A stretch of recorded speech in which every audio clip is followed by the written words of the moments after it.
көздөн оңго.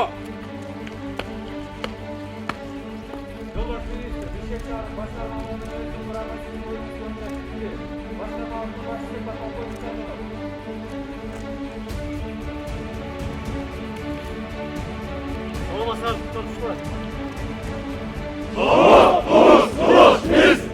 Hurmatlı ofisirler, прапорщиктер, şu ildetке karşı күрөшүүдө ар бир офицердин, ар бир катардагы жоокердин эмгеги биздин мамлекетибиз үчүн чоң жардамды берип атат. Дагы бир жолу силерге ийгилик каалайм. Ушундай дух менен, ушундай темп менен, ушундай оперативдүүлүк менен биз элибизге келаткан ушул коронавирус душманыбызды биздин кайтарабыз чоң.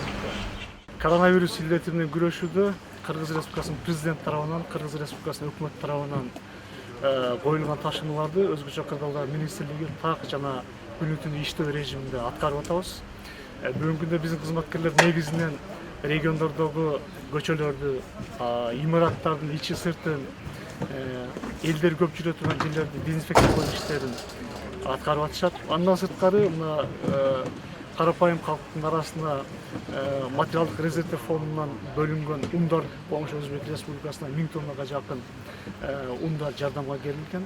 Ошол ундарды ар бир райондун борборлоруна жеткирүүдө, аларды ташып барууда биздин өздүк курамда иш алып барууда.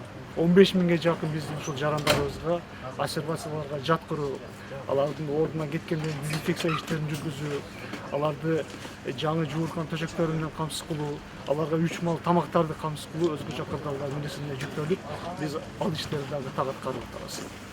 Өзүбүздүн негизги жумуштарыбыз болгон өрт өчүрүү, андан сырткары ушул кооптуу жерлерде биздин кызматкерлерибиз өздөрүнүн иштерин алып барып атат.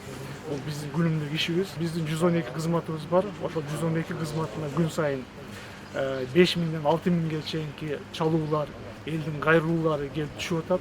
Биздин кызматкерлер ушул кайрылууларга чалууга өз убагында жогорку деңгээлде жооп берип, жакшы сунуштарын, жакшы өздөрүнүн жоопторун берип атат десем, ошондой эле ушул өкмөт тарабынан, президент тарабынан коюлуп аткан тапшырмаларды бүгүнкү өзгөчө кырдаалдар министрлиги так жана өз убагында аткарып атат десем жаңылышпайм.